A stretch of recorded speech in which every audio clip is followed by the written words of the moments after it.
Sa halos 8 bilyong populasyon sa buong mundo, mahigit 1 bilyon ang obese.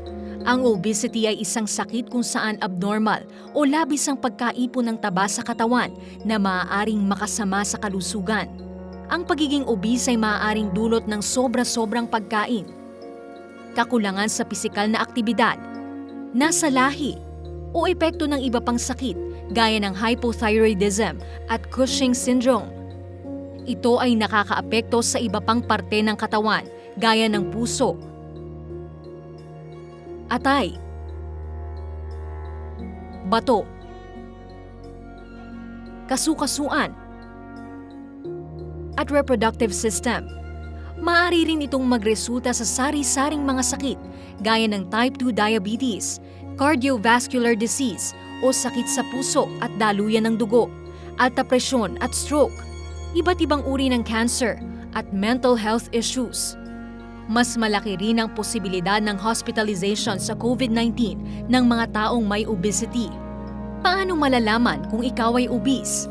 Ang Body Mass Index o BMI ay ginagamit upang suriin kung ang tao ay underweight, healthy weight, overweight, o obese.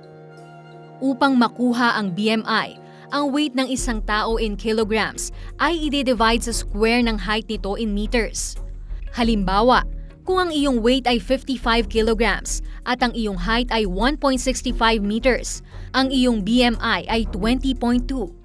Bagaman magkapareho ang kahulugan ng overweight at obese, nagkakaiba ang dalawa sa range ng BMI. Para sa nasa adult stage, edad 20 pataas, kung ang BMI ay nasa pagitan ng 25 hanggang 29.9, ikaw ay kinukonsiderang overweight. Ngunit masasabing ikaw ay obese kung ang iyong BMI ay nasa 30 pataas. Ano ang gagawin kung ikaw ay obese? Magkaroon ng healthy eating plan kung saan babawasan ang intake ng fats at sugar at dadamihan ang pagkain ng mga gulay at prutas.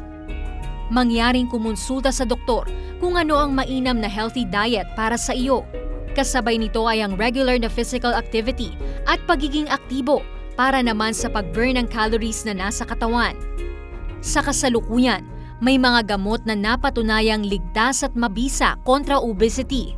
Marapat na ikonsulta muna sa doktor bago mag-take ng kahit anong medication. Maaaring maiwasan ang obesity kung ipapractice natin ang pagpili ng masustansyang pagkain, madalas na pagkakaroon ng physical activities at pagbabawas ng sit time, sapat na tulog, at pagbawas ng stress. Now you know!